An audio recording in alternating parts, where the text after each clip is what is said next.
Bismillahirrahmanirrahim.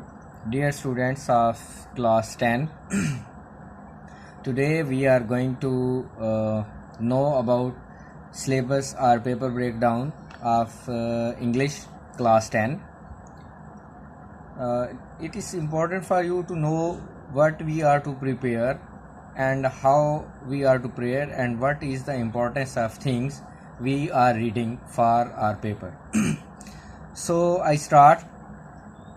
Total marks of your paper are 75 and it is divided into two parts, objective and subjective. Objective has 19 marks and subjective has 56 marks. First of all, I explain objective part. It is usually named as question number 1 and it has 4 parts. Part A is correct use of verb and it gives you 5 marks. Word with correct spelling, it gives you 4 marks.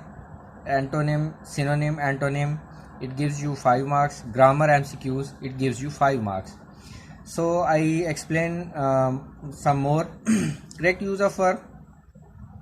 There are sentences are given with options of verbs and you are to select the correct verb according to the situation. I will record a lecture after it to explain how to choose correct form of verb, and then some jumble words are given and you are to choose the word with correct spelling, and synonym and antonym are also in the same way. And grammar MCQs, grammar at the end of every unit, and MCQs are options are given and you are to select the correct option according to grammatical terms studied at the end of every unit. Now I move to subjective. It contains 56 marks.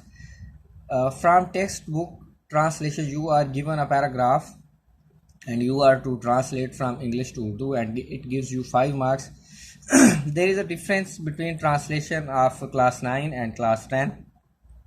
In class 9 you are given 3 paragraphs and you are to translate 2 out of 3, and here you are given 1 paragraph and you are to translate 1, so there is no choice.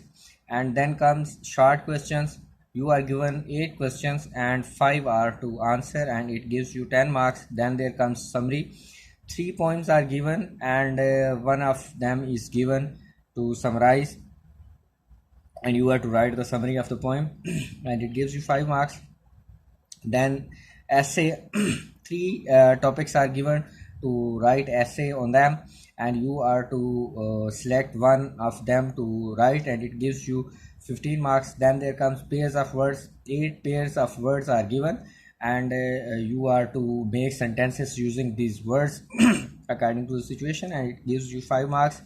Narration, that is also known as direct and indirect, and it gives you 5 marks. This question also gives you no choice as 5 sentences are given and you are to solve the 5 sentences. Then there comes paragraph translation. It gives you 8 marks. This is from Urdu to English. 40 paragraphs are given in your grammar and composition, PTB grammar and composition, and 1 of them is given to translate. So here ends your syllabus breakdown. I hope you will understand it well. Allah Hafiz.